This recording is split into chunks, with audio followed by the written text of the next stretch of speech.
Welcome, everybody, to my hometown, our Boomtown, with me, Tommy Davidson, where we discuss lifestyle, business, and real estate. Today, we've got a monster producer that's going to join the show. As a matter of fact, he is the Godzilla of the monsters in Murfreesboro. He is someone that I have looked up to for many years. And across the country, there's people like this man in every community where they have come in and they leave behind such a huge legacy. Today, I'm going to introduce to you John Floyd. We're going to talk about his unique journey from the time he was 18 until he was 40. We may even go a little bit beyond that, but I want you to hear this man's unique story of what he overcame and what he became. From Winn-Dixie to winning big, John Floyd.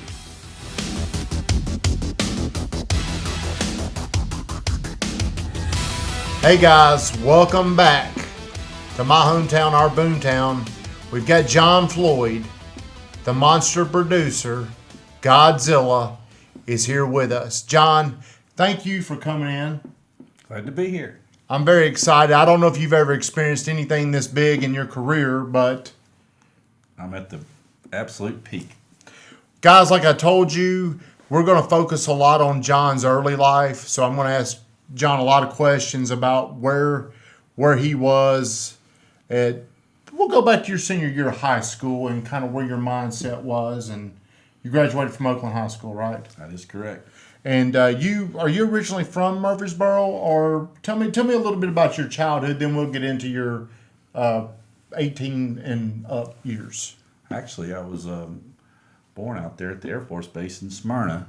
My father was obviously in the Air Force, in the military, so we traveled around for the first 16 years of my life. Lived in England for 3 years, all up and down the southeast coast, all 6, 7 different states. So I went to like 9 different schools in 12 years, so bounced around a little bit. I didn't know that you lived out of the country in England. How old were you when you lived in England? 5 to 8. Was that today's do you have any recollections from England? Do you know anybody? I remember the key points when I peed in my pants in school. The things that the shocking when I got lost in a big department store in London, England, and was crying and didn't think I was ever going to see my mother again. I remember I remember flying on the plane, but I remember where we lived. We lived in a row house in Ipswich, England, which was, like in today's terms, would be townhomes. Okay. Had little alleyways in between every 5 or 6 units. There'd be a little alleyway you'd walk through. Well, that's very interesting. Do you feel like that experience, the way you moved around as a kid, going out of the country and all these different states, do you think that prepared you for what you've accomplished in your adulthood? Well, more or less probably helped a lot, because you have to learn to read. You've got to make new friends. As a child, you're 8 years old. You meet new friends. You're there a year. You move again. You're there a year. You move again. You're there a year. You move again. You have to learn to. So you learn to adjust at an early age. Yeah, and you avoid some of the things that you would have if you lived here, which would be a select group of friends, maybe a clique or whatever. I moved to Murfreesboro when I was probably about 16 and a half, and it was kind of a cliquey town, so I didn't really have a lot of friends in high school. Did you have a hard time adjusting when you got here after going there? It was just different because, I just wanted, I wasn't a very good, back then they didn't have ADD. They didn't know about attention deficit disorder. Today, I may have even went to college and all that great stuff because they would have drugged me up. But back then, I just wasn't college material. My whole goal of high school was to get out of high school as fast as I possibly could and go to work. So, did you just hate school? What was it? I did not like school. Okay. I liked making money. Even when I was a 12, 13-year-old child, I had a job selling the Miami News in Homestead, Florida. You lived in Florida and down there? Yeah, I lived in Homestead, Florida from the 6th grade to the 10th grade. Okay, so Chase Singfield he made a comment on one of my posts about this, about your paper route. Is this what he's talking about, or is there a different one? No. He's talking about my adult paper route. I'm talking about my 12-year-old paper route. Okay. Back then, I would buy my newspapers for 7 cents a piece and sell them for 10 cents a piece and sit in front of the mess hall at a military base, and you would just literally hand deliver. You'd give a guy a paper, and he'd give you a dime, and you just go to the next guy, and you just try to sell your papers. I had 70 to sell every day.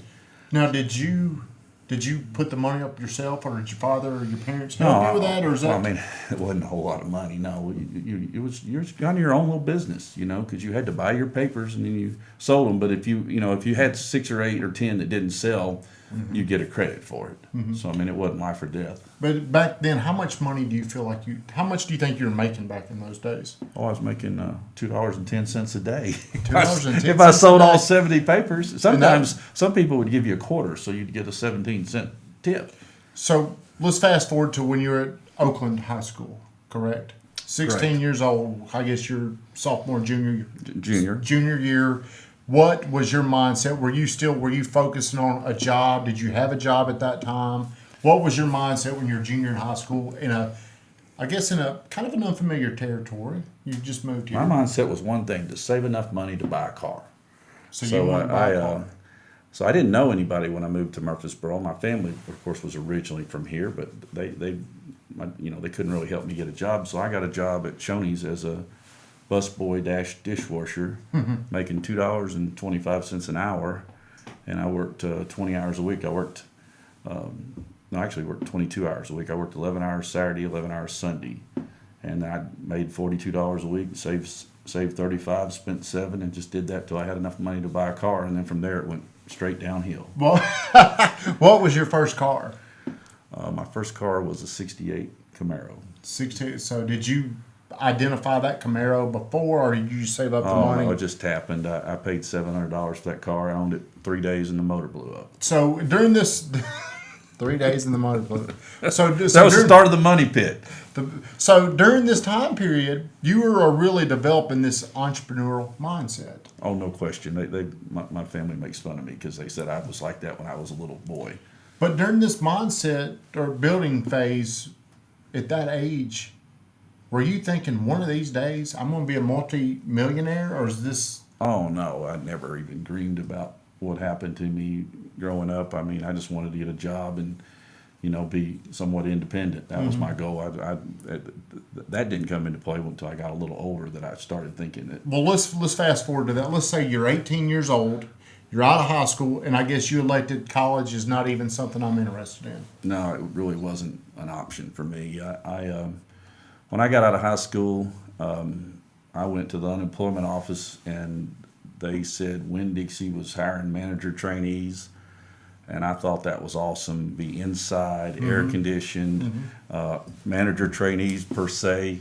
And so I went down there, and sure enough, they hired me. This was in Donaldson, Tennessee. So I was driving from my dad's farm out in Lascassas to Donaldson to this job. Anyway, I'd been at that grocery store about 3 days, and I realized that everybody in that store that wasn't a manager was a manager trainee. So there was nothing special about that job.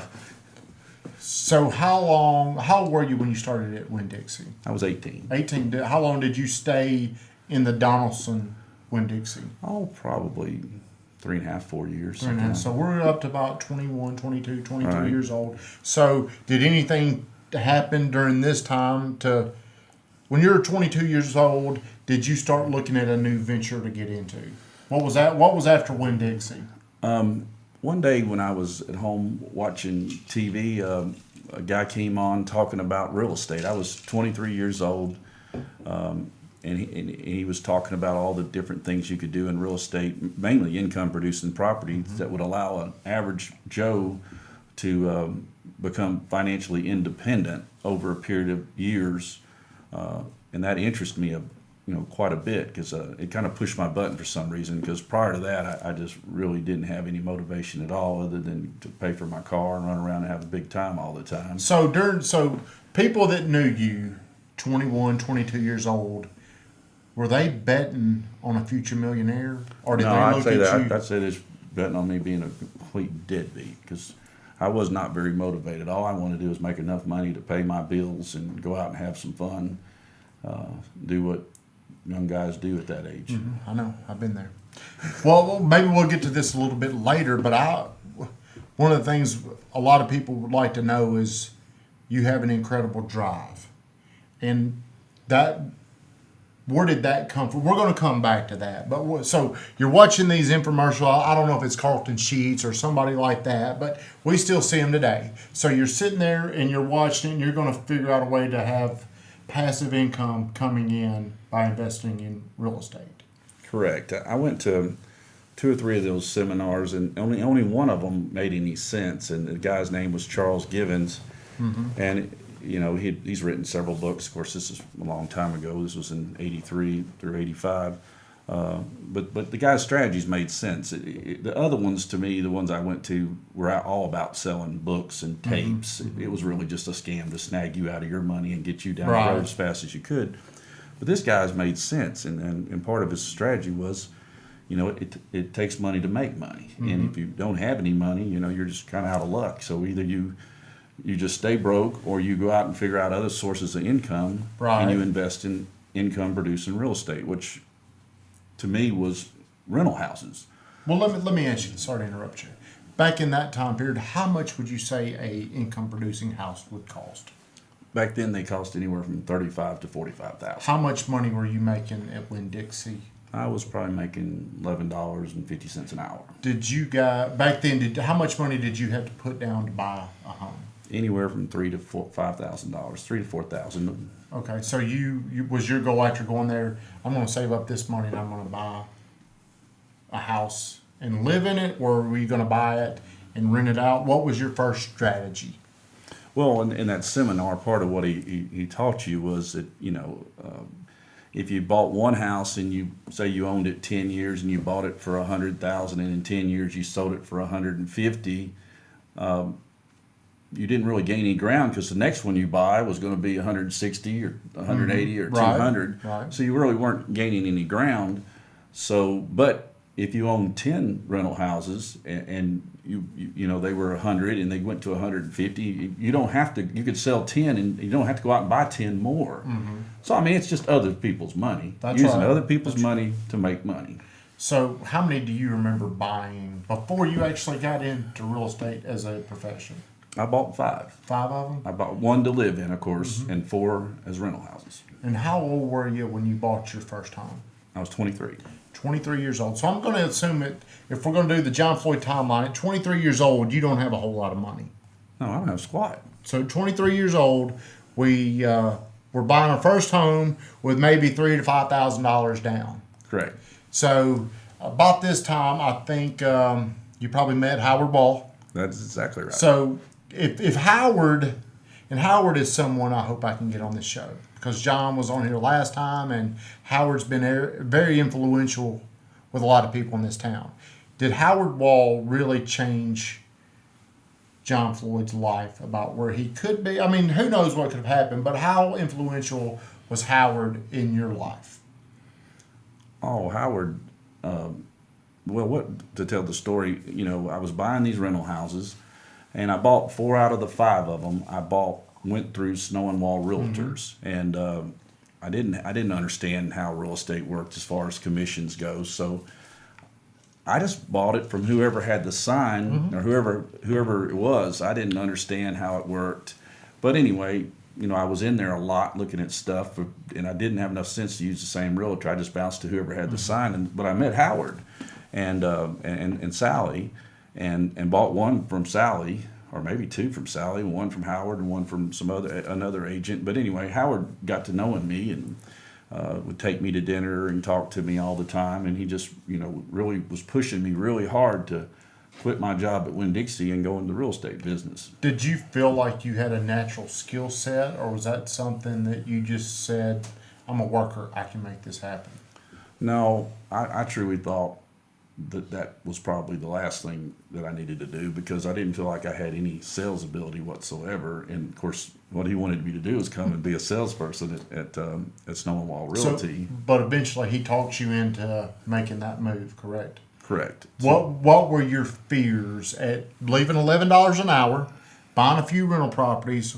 What was your mindset? What were you thinking at, is this 23, 24? Well, I did it at 25. I quit. 25 years old.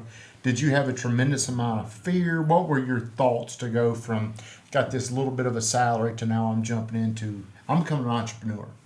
When I've got to sell something to make money, what were your thoughts?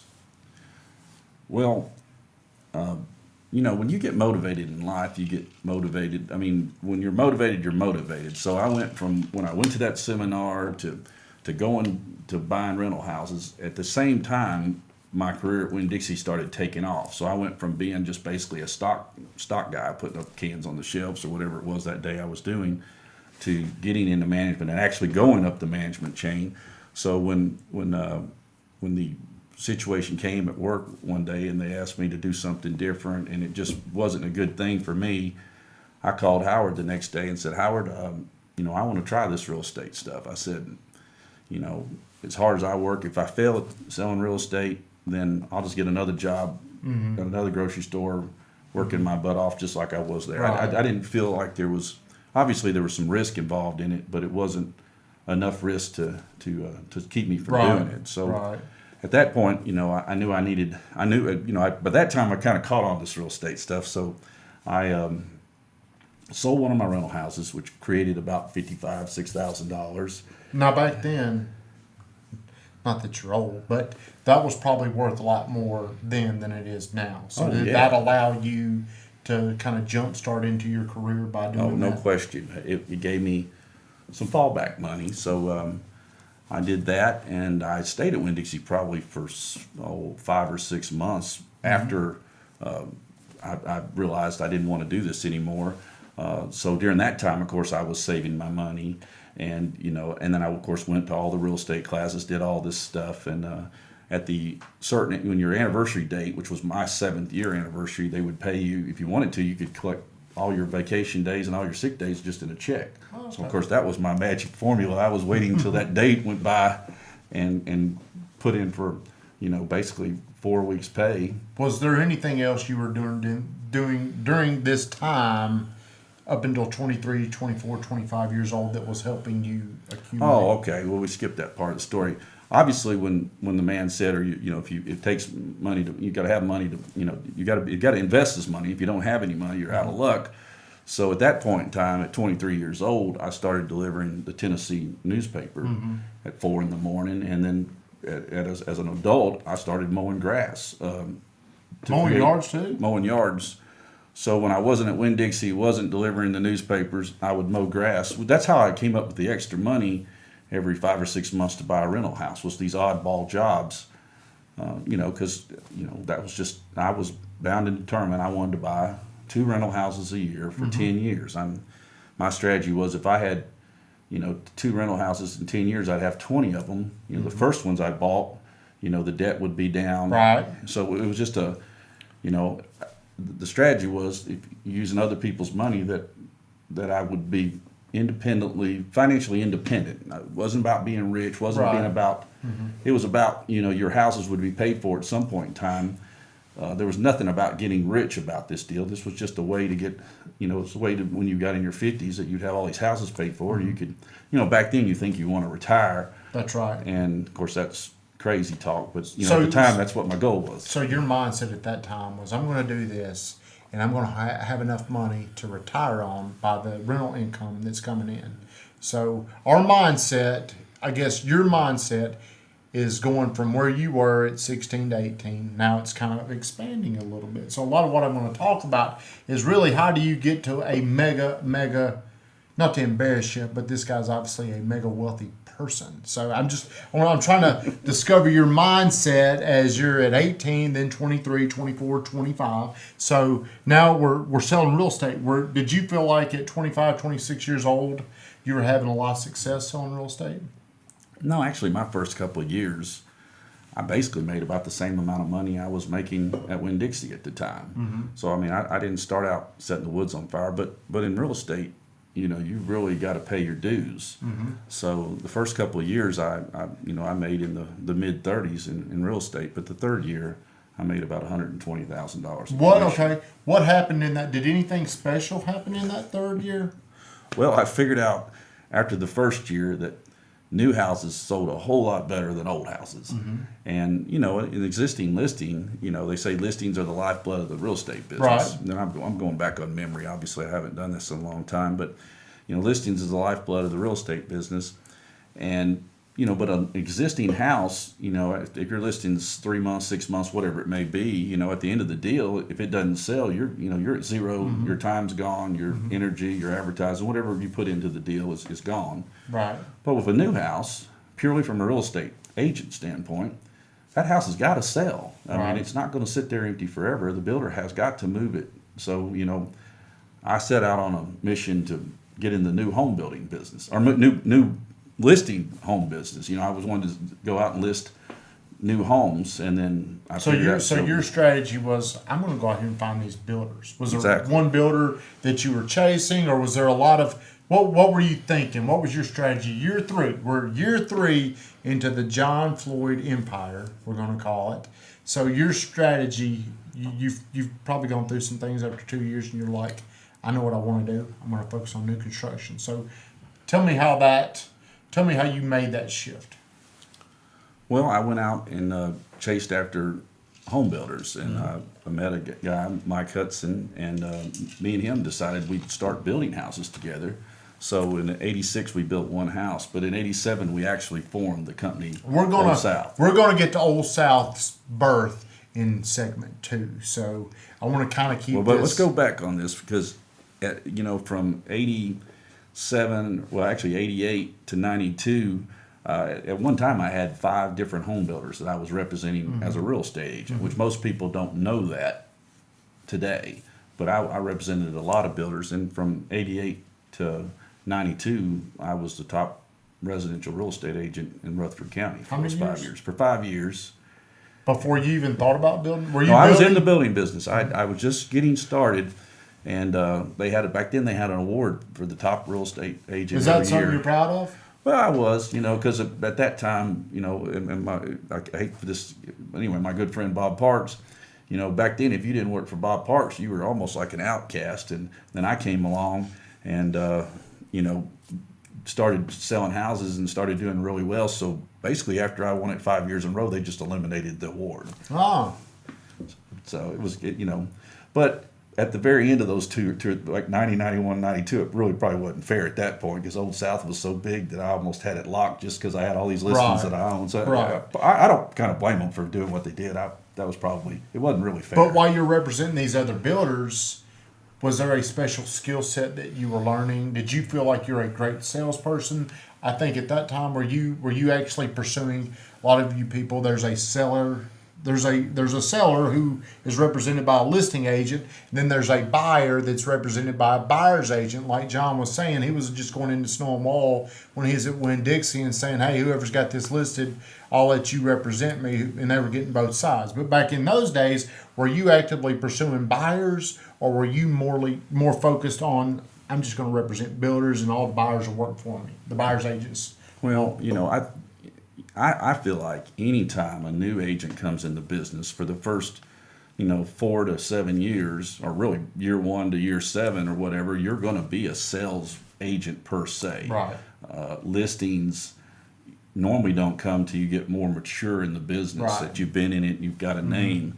So even though I had a lot of listings, I never quit selling. I kept selling. So I got some, even though, which is insane, looking back on it, I have no idea why any other builders listed a single house with me, knowing that I was tied to Old South. Of course, at that time, Old South was small, so it really wasn't that big a deal. But still, well, during this time, I'm competing with these people at the same time. How many homes was Old South building during this time? Oh, in '88 we did 8. In '89 we did 28, then 69, then 89, then we got over 100 and stayed over 100 till we got up into the big numbers that Right. we're at today. Okay. Well, we're going to get back to Old South, but is there anything that we haven't covered in the real estate, your real estate sales career, before we go into Old South? Is there? I didn't know that you were the top producer that many years, and I think that's something you're proud of. Is there anything that we haven't covered during your early years that you're very proud of? Oh, I don't think so. Real estate was fun back then. Howard and Sally, they kept it such a competition. They had all these awards every month, and they'd rah-rah-ree up and down the hall, and it was just always exciting. So they kept you motivated. Getting back to Howard Wall, Howard, not only did he talk me into quitting my job at Winn-Dixie, I promise you, he probably talked to me for a good year, and I bet I got $200 or $300 worth of meals off of him in that process. Him just keep bugging me to do it.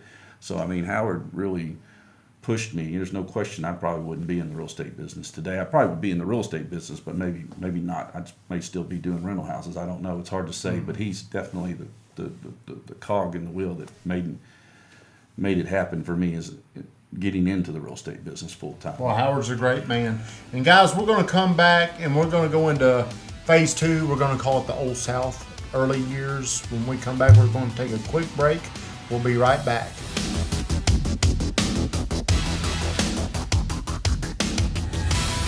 Guys, we're back with John Floyd, Old South Properties.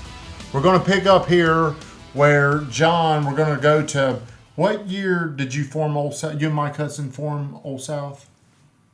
In 86, we built our first house. 87 is when we started calling it Old South. Okay, so did you take any of the money that you said you sold a rental property and you had about 50 grand, did all that go into real estate, helping you stay afloat? Did you have money set aside from other things to form this company, or tell me kind of how that...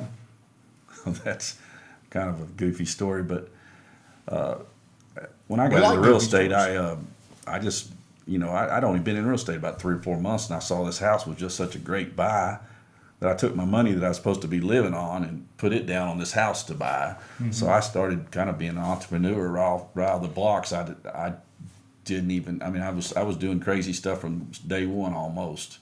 So was that something you were just going to buy and flip it, or was that? Yeah, okay. And I did. Okay. But this left you with a limited money? Well, I said the first couple of years I was in real estate, I stuck to the paper route. I didn't stick to mowing the grass. I did a little bit of it, but I did what I had to do to survive. Mm-hmm.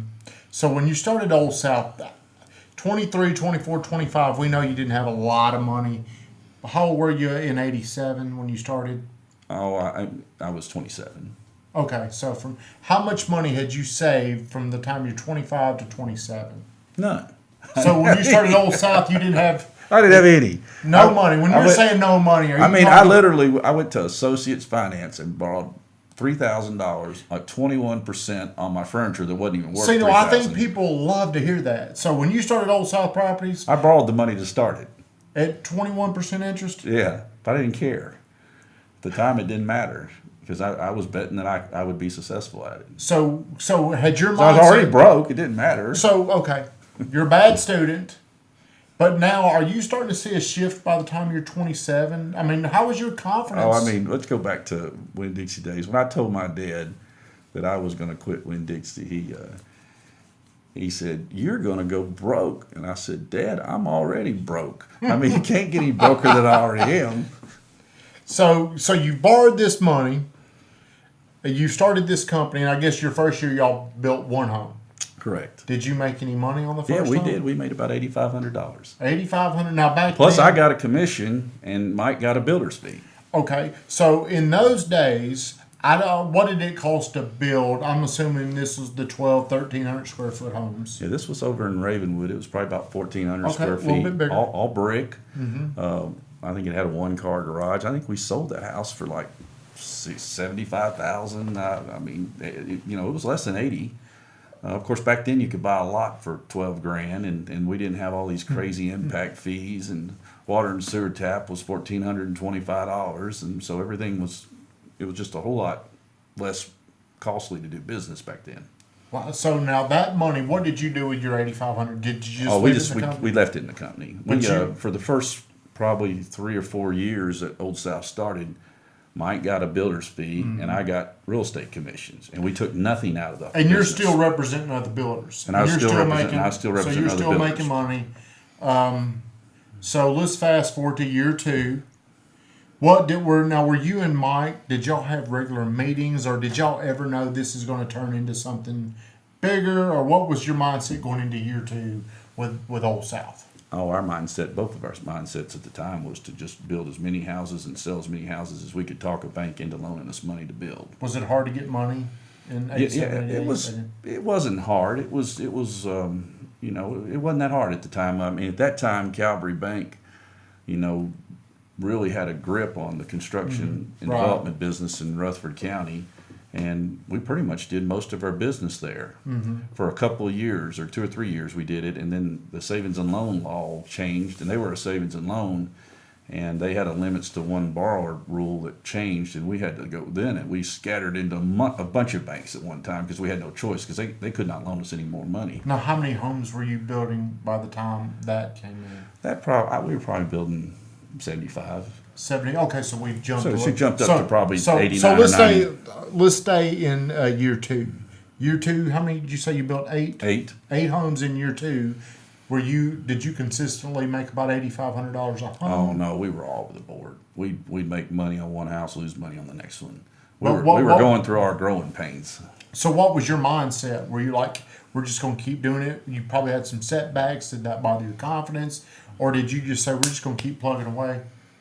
No, what we did, we just started watching our cost. We started getting bids from multiple subcontractors. We just kind of redid how we did things. Right. We got better at what we were doing, and every year after that, we would just keep working on our cost and trying to control cost. I mean, the key to the home building business, of course, is to know what your cost is before you start the house. That's Now, right. back then, we didn't do that. We didn't have budgets before we started a house, which. So did you go into it and said, hey, we need to make 10%? That 10% number that so many people talk about now, Oh, no. was that your goal? No, or? back then we were happy if we made 6 or 7. We weren't.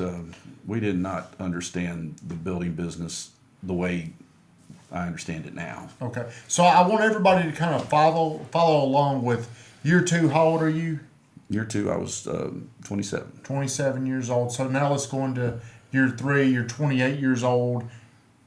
There's some changes, it sounds like, that came along in year 3. Yeah, well, I mean, we just realized we couldn't use the good old boy system. Mike had a lot of friends in the home building and in the trade business, and rightfully so. He was trying to do business with his friends, and then we realized we absolutely weren't making any money. We weren't making anything.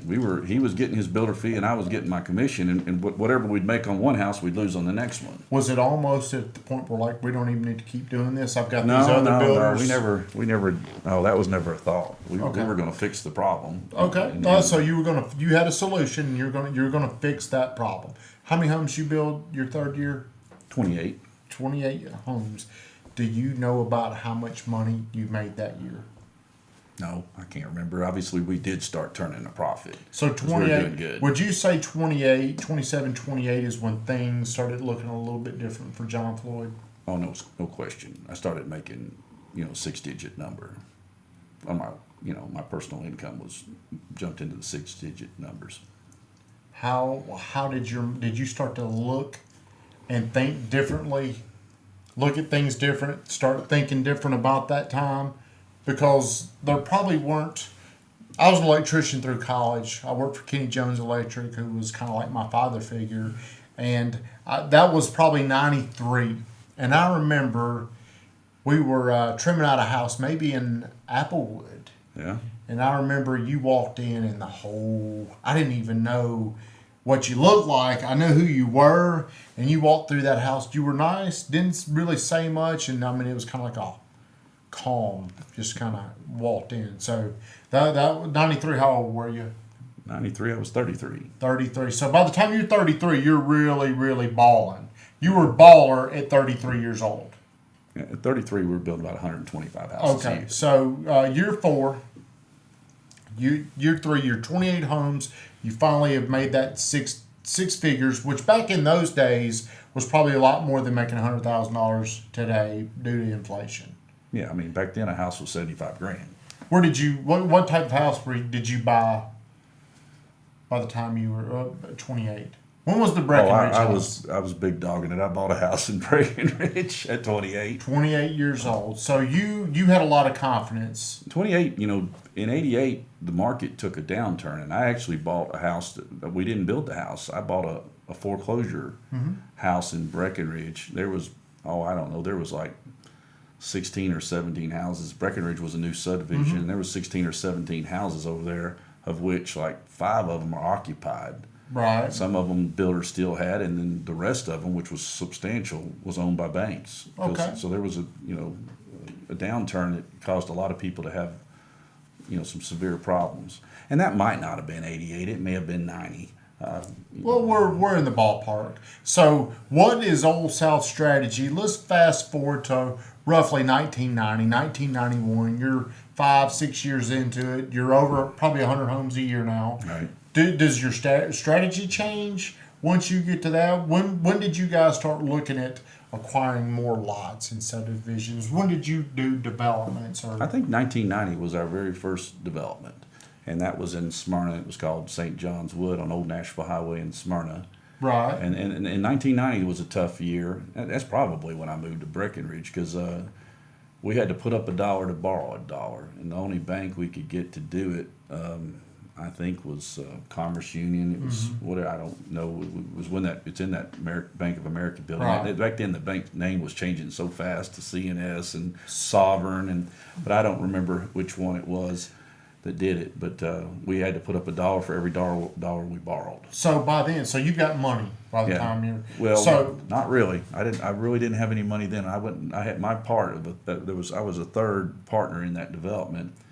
And my third downstroke was $83,000, and I went out and borrowed $80,000 I went out and borrowed 4 chunks of $20,000 from various situations. So people though that saw you doing this, their perception was probably, that guy's got it going on. You've got money. You probably weren't telling people I borrowed this from a couple different places. I was borrowing from Paul Peters, no question about that. But I mean, I was a mover and a shaker, and I just went from deal to deal, and I had no fear. Of course, now I have fear out the kazoo. We're not worried about that. We're going back to this. But so you bet on St. John Woods. You borrowed money from people. Were they friends, or were they just kind of you? Well, I borrowed it on some personal notes from other banks. Okay. So I borrowed my down payment. So you were betting on yourself along with Mike and whoever your other partner was. Howard was our partner. Howard was our partner. Howard Ball. So you're developing this subdivision. How big was St. John Woods? Oh, my goodness, I don't know. I would say it was probably 150, 200 lots. Were you guys going to build all the homes in there, or did you sell off lots? We did both. We probably built 60, 70%. I don't really know for sure, but we also sold lots. Now, what was the time frame to get from that starting point to get out of St. John? How long did it take? Oh, it was probably 5, 6, 7 years. When did you get all that money? How long did it take you to pay all that money? Oh, I don't remember. I don't know. We didn't do very good on St. John's Wood. We didn't have enough sense to realize it had all that topo and rock. Mm-hmm. We just wanted to do a deal. So, I mean, we made some money building houses. I made some money in commission. Mike made some money on builder fees. But as far as the development side, I don't think we did very well at all. We had all sorts of kind of problems. It's your first development. We had the learning curve was kind of ugly to us. So still, you're in your young 30s, and you really don't have a substantial amount of money just yet. No, my problem was I just moved from deal to deal. So when you move from deal to deal, you just take your pile of money, you just keep moving it, which eventually, as long as something doesn't go wrong, that works great. So you probably have accumulated some assets. Yeah. Through, is it? Had quite a bit of assets, no cash.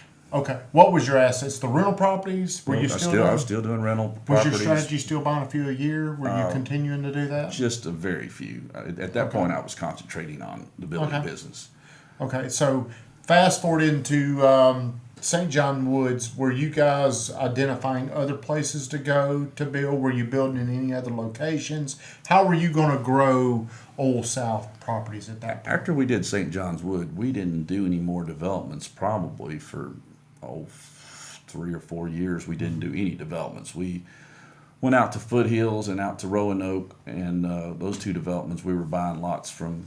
Actually, Howard and some partners had Roanoke, and then some guys in Murfreesboro had a subdivision called Foothills. 3 different guys, and we bought lots from them. So we weren't in the other than St. John's, we really weren't in the development business till probably around '95. We tiptoed back in it again. Okay, so Or '94 or something like that. Somewhere, were you the biggest builder in Murfreesboro by now?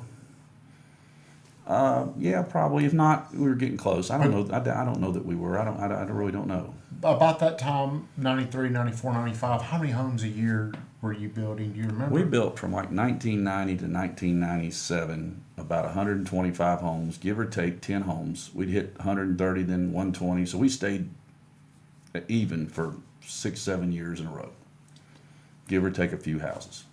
Okay, so was this the time? How long had Old South Properties been around?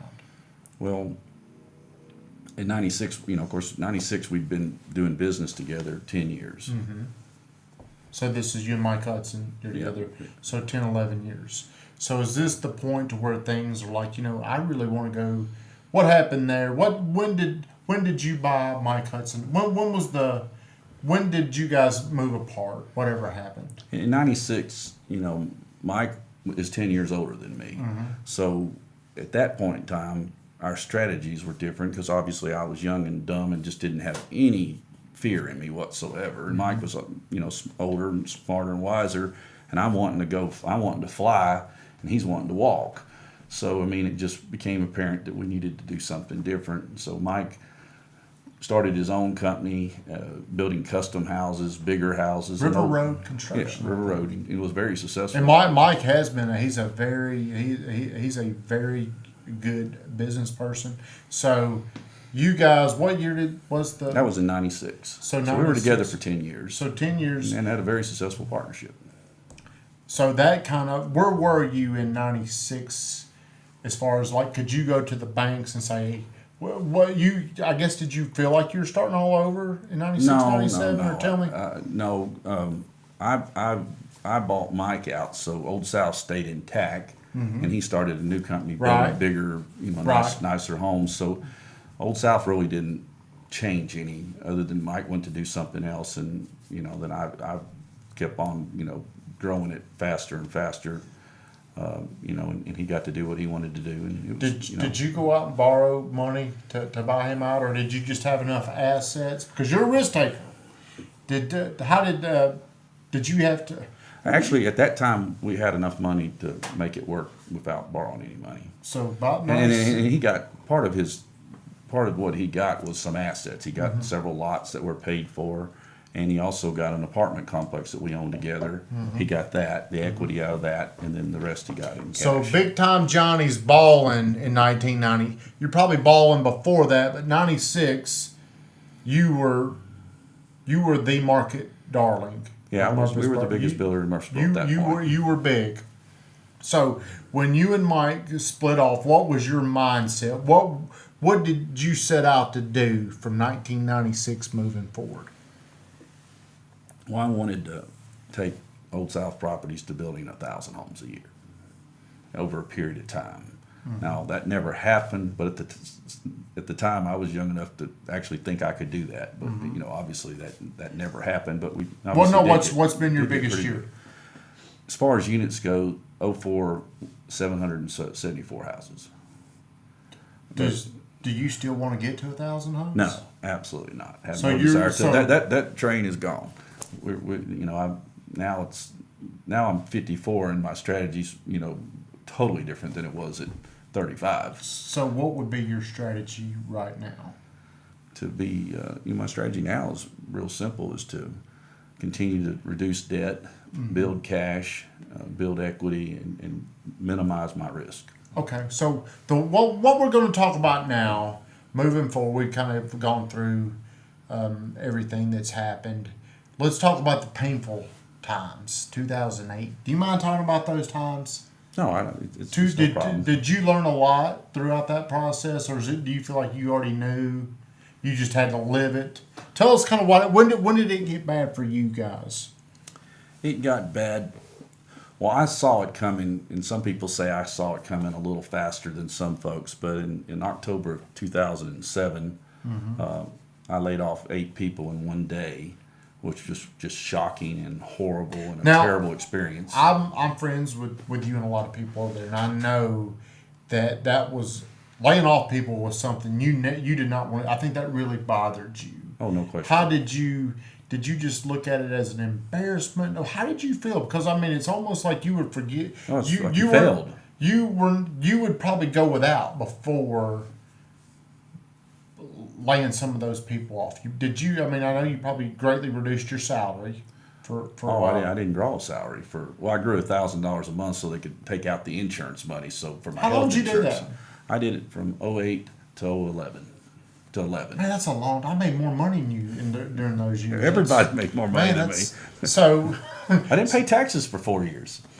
So during this time, you had to lay people off, and I remember that. Oh, and that was the first wave. There was about 5 more. How big waves. was the company? I think I had about 36 employees, and then probably 15 real estate agents, and of course hundreds of subcontractors, and right, other people that weren't directly, but they depended on Old South for a living. So 07, we go into 08. What was your mindset? I mean, I don't know if you knew how bad it was going to get, but were you prepared?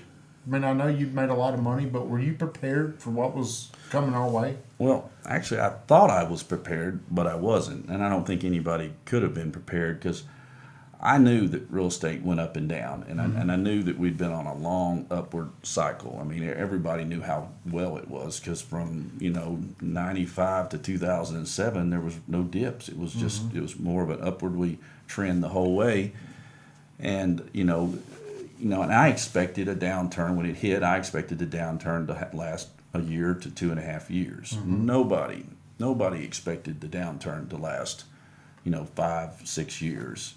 And nowhere in my strategy did I think that land and lots would become worthless. And that's what. Now, during this time period, how many lots do you think you had on the books? We're talking thousands. Oh yeah, it's a bunch. I probably had developed lots, 1,500 lots, and then I probably had land for another 3,000. Okay, now what the banks are calling, I'm sure. Oh, the banks they're just eating my lunch. How many banks do you think you had to? Oh, probably 5 or 6. Did you almost feel powerless? Because at one time you could probably pick and choose who you wanted to deal with, and they were catering to you. Then it I guess it just kind of flip-flopped on you to where these bankers are calling you up, and they're probably not being very nice. No, they weren't very nice. So they're calling you up, and they're probably talking about. They're wanting to be paid back. They want to be paid back. And you've got X number of dollars, and you owe X number of dollars to various banks on all these different projects. So you have to. It becomes a chess match.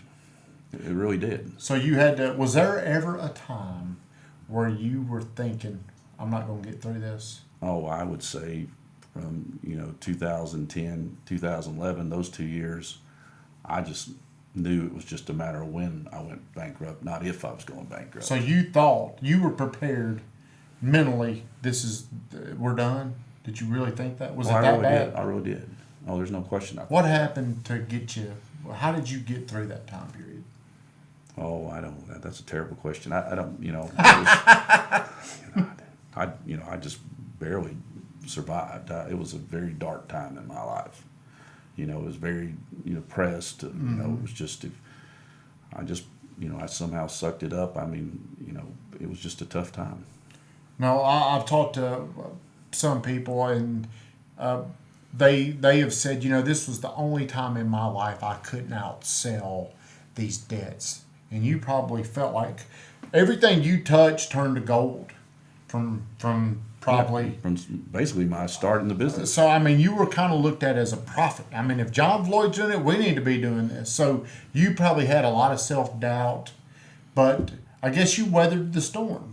Because there's something that helped you. I guess you're a pretty conservative person, and you probably did have enough money set aside to. There's no question. The one thing that made me survive was I had a boatload of cash when the downturn hit, and when it got to the bottom, I still had a little cash, not a boatload, just a little bitty, not even a life raft. I mean, just a little bit of money. But luckily, it hit bottom and came out of it before my bucket was completely empty. I mean, if it would have lasted another year to a year and a half, I would have been another casualty of the Great Recession. And you were Tennessee's largest home builder. How many years in a row? Oh, probably 15, 16 15 years. 15 or 16 years. So, I mean, even through the downturn, we still built more homes than anybody in Tennessee.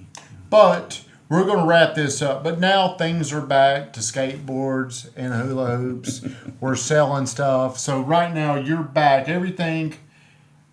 You probably are still living with a lot of the memories of late 2000s, early 2010. Well, if you aren't, you truly are an idiot. If you don't remember the bad times and make sure that you don't make the same mistakes, you're obviously not very sharp. Well, I've got a few Of course, questions. you'd have went broke if you weren't, so it wouldn't have really came into play. But to wrap this little segment up, we're going to come back and conclude right after this. But a few people have asked me, if you were younger, what would you do to grow your wealth? Let's just say if you had $20,000, how would you build your wealth given today's circumstances? Prices have gone back up. My strategy would be the same as it was in 1983.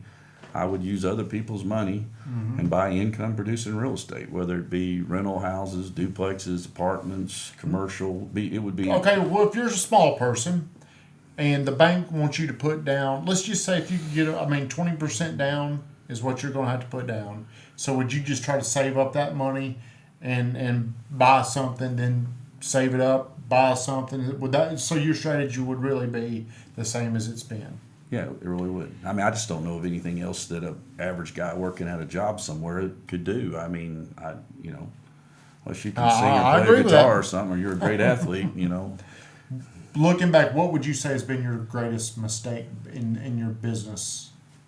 Is there one thing, or is there so many things that happen beyond your control? Oh, the biggest mistakes I made was, getting into businesses that I did not know not one freaking thing about. I've been very fortunate. I've got into some that did well, but I have got some disaster stories to go with the goodness. So stay with what you know, even though it's tempting when someone's coming to you and they're really selling you all the good stuff about it. So that is a great thing. Now, Deborah Beagle, she sent me a text this morning. Deborah's a big time agent, and she wanted me to ask you this. You specialize in creating homes for first-time home buyers, and we were riding around today, and you told me 175,000-ish, I guess, is about a first-time home buyer. Yeah, 150 to 200, but to middle of the road, 175. With how much it costs to develop and how expensive land is, how do you see the first-time home buyer market? Where's it going to be? You are the foremost authority in our town when it comes to filling that need for first-time home buyers. How does that look moving forward? Well, you got to go back in history a little bit, from 2001 to 2007. We built a lot of townhomes, and back then, from 03 to 07, townhomes was a first-time home buyer. That's what they were buying, was townhomes. During the downturn, I couldn't give a townhome away because the price of houses had dropped so much that people would buy a house rather than a townhome. But now that the prices of houses that came back, well, actually, in my opinion, they're higher than they were before the downturn.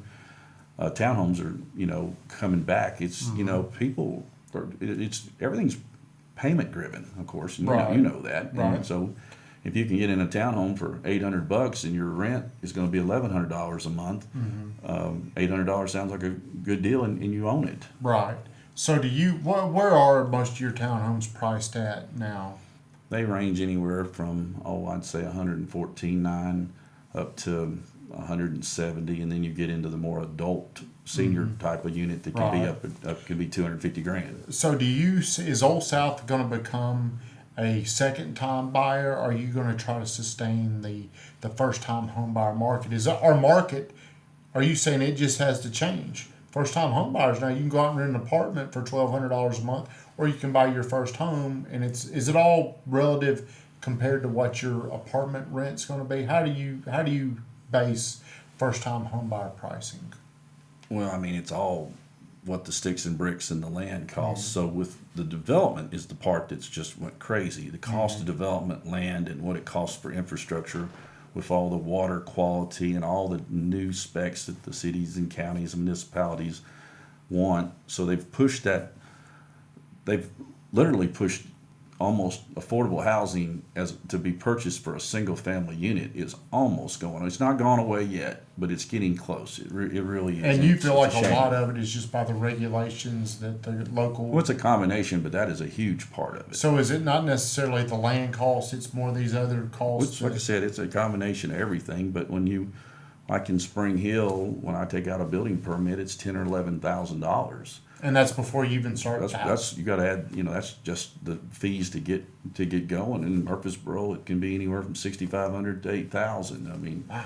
Nashville is my best place. It's only $750 to. That is by far the most affordable place for me to build houses. Okay. Well, guys, we're going to come back in our last segment, and we're going to wrap it up. I got something else I'd like to share about John Floyd. Thank you.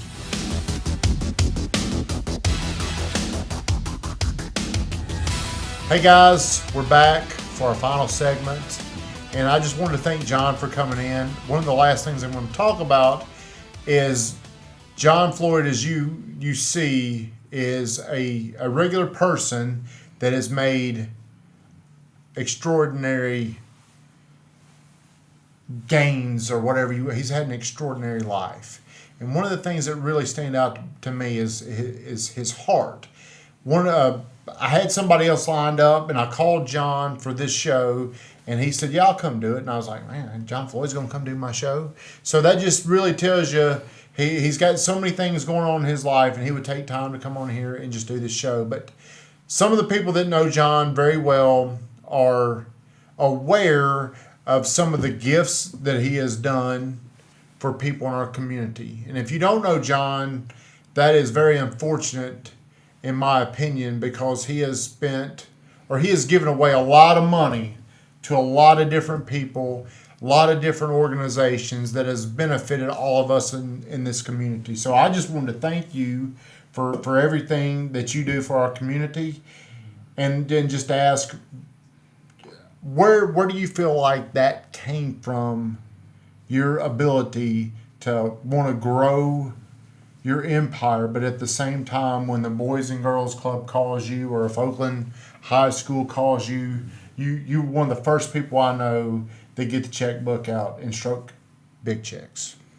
Well, this goes back to Howard again, Howard and Sally, from just when we first went to work for Howard and Sally. They were constantly doing various things for the community. They, obviously they did Black Fox School. They were the big sponsor, and were heavy in MTSU, giving back to MTSU, and just whatever charity. I mean, they were real big in the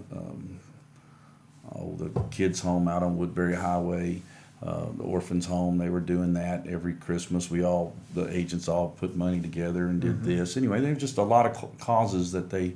So I mean, I pretty much was taught by Howard that it was important to give back to the community, that if you were successful, you need to give back. And obviously, from a biblical standpoint, that's what you need to do. So it came easy to me to do that. It does appear. One time I was in your office, and I probably shouldn't say this because you might have a ton of people calling you, but you're like, usually when people come asking me for money, we give it to them. So that is something that our community should really recognize John for what he does. And I'm not going to go into everything, but I do think if you ask people what has John Floyd done to this community, you don't have to ask many people to hear he's done some really big things. The other thing, is there anything you'd like to add on your philanthropy? Well, it just was something I enjoy doing. I like, done my golf tournament for I guess this will be the 15th year of doing that. For the we did it for the first 10 or 11 years for the just solely for the Boys and Girls Club, and raised over $1 million to help the Boys and Girls Club. And now you've raised over $1 million for our local Boys and Girls Club over a period of 10, well, 12 years. that doesn't. That's still. How have you done that? Have you just leveraged your relationships with people? How? I'm a hard person to say no to. You are a hard person to say no to, but I'm sure. But I back it up with my own check. You have probably put a lot of your own money into this. Well, so definitely. When is your golf? When is the next golf? This year, I think it's September 23rd, 24th. It's a Tuesday and Wednesday. I'm within a day or two because we just set it up this last week. But and it's a lot of work. It used to be just so much fun. I wish I could say it was as much fun today as it was then, but now it's kind of a little bit of a grind. But the whole company gets involved in it. And of course, that's just one of. We do so many different things throughout the year. Do you know how much a team? How much does one team cost? I think it's $600, but we have different levels of sponsorships. But it doesn't really get you anything different. What's the top level sponsor? Well, now it's I don't know. This year it's $3,000, but before the bust it was $5,000. Mm-hmm. We'd have several teams that were $5,000, but I mean a lot of that is leveraged because of if you're a concrete supplier and that's right. I buy $4 million of concrete from you. You're going to buy a team for $3,000. When Old South sneezes, the rest of our local economy catches a cold. That's how much business. And what I mean by that is they're so influential with so many different people. If Old South has a bad quarter, thousands of other people have a bad quarter. But what is it about the Boys and Girls Club that really tugs at you? Because you've done I don't know what it was called, but there was some event that you used to do where burgers. We did Steak and Burger, which that's next Thursday. That's Boys and Girls Club too, but that was just something I was involved in. We go over there and actually cook the hamburgers. Our crew does. We finally got off the hook for doing that now. Wade Hayes at Toots does all the cooking of the hamburgers. So I'm so happy not to do that. I mean, that was just really hot. It's hotter than in here, but it's But we do special kids. We just do a lot of charities now where we used to almost be, we did a lot, Boys and Girls Club, and everything fell way behind. Now we spread it out a little bit different. Okay. So, I mean, I started my foundation. I'd say I started the John D. Floyd Foundation probably in like 2002. What is the John? What is this? Well, it's just a way for me to give to the various communities. Very charities throughout the communities, and so we have a charitable foundation, and that's what the Boys and Girls. The golf tournament. All the money goes into the foundation, and then we probably give to 25 to 35 various charities in Middle Tennessee through the foundation. And then of course Old South, we get bombarded by ball teams and high schools and junior highs, and if it's an area that we build in, we traditionally try to do help because those are our future customers. Now, what did you do in Oakland exactly? Because you're a home builder, you've done something, and I'm just bringing up Oakland because Oakland, I got hosed on that deal. That was just bad timing. But the Home Builders Association decided that we wanted to bring vocational skills back into the local high schools. So their deal was they're going to build 5 buildings out at Oakland High School for various trades. So the first building was going to be for the masonry class, and they got me to kind of head it up. And then this was like in 07 or 08. Everything was just falling apart. And unfortunately, all the other people that, with the exception of Joe Swanson Jr., who came up to the plate and put in some real money. Everybody else ran for the hills, and I had went to the Rutherford County School Board and said, I'm going to get this done. I'm going to build this. What year was this? Oh, it had to be in 07, 08, 09, somewhere in there. So this was a money pitch. We started. You're making $1,000 a month back then. Well, the project started on paper prior to that, but it had to be excavated. It had a lot of things, had to go through a process. And by the time we got to the actual construction, most of the builders that had committed to doing stuff were on either bankrupt or on verge of bankrupt. So it kind of left me, and I'm the one that went and got everybody to agree to let us do this. So I kind of got pinched for about $250,000 to do that project because. But you stood by it and you did it. Well, I had to do it. I didn't feel like I had a choice. As I said, I would, and we weren't going to sit out there and build a building and stop in the middle of it. Well, here's my last question, and we're moving on from philanthropy to why do you get up and still do what you do? Because you've got enough. This is not money. This isn't about the money. Because you've got enough money to where you don't need this. But why do you get up? Where does your drive come from to do this? Because we're talking about a man that barely got out of high school, or so he says. He may have been a straight A student. I promise you, I barely got out of high school. But where does this come from? Well, it's to me, and maybe I'm different, but you can't just kind of turn a switch on and turn it off. You know, once you've made a habit since I was 12 years old of working, and my mother and father are the hardest working people. They're both 77 years old, and of course, they're where my basic everything came from. They just made me work from the time I was old enough to work. They just made me work. They loved me and took good care of me, but there was no free rides.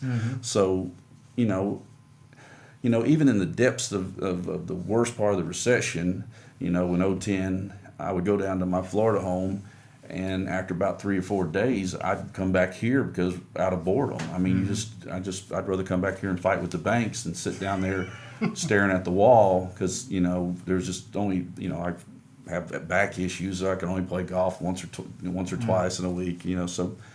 And back to my ADD, I can't, I just got to keep moving. So, I mean, it's just something you can't, you see like Donald Trump or, any of these people that just do deal after deal after deal.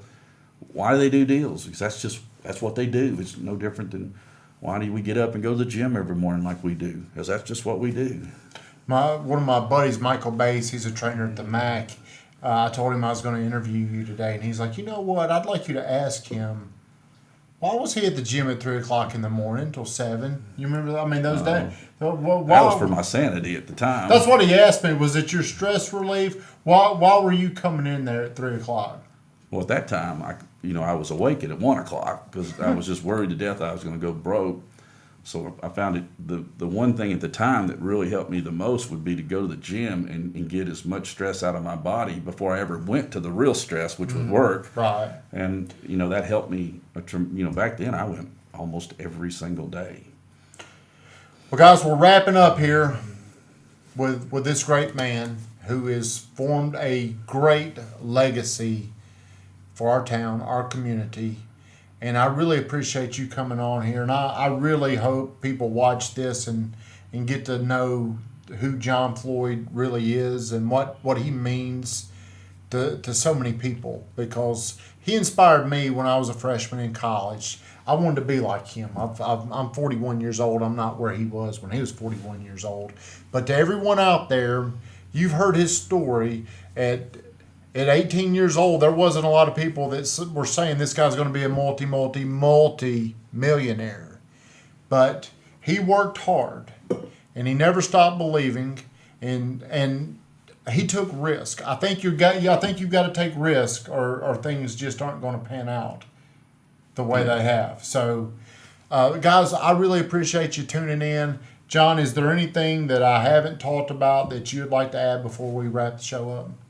Well, I guess one thing I'm a little proud of is this year we're only like 200 houses from our 10,000th home that will happen here in the next 3 or 4 months. Are you going to do anything to celebrate that, or? No, I just figured it out yesterday. I started doing the math on it. No, at this point I hadn't even thought about it. I mean, 10,000 homes. So do you have a forecast on when you think that'll be? Oh, I don't know. It'll probably be in July or August, something like that. I don't know. We haven't got any plans at this point.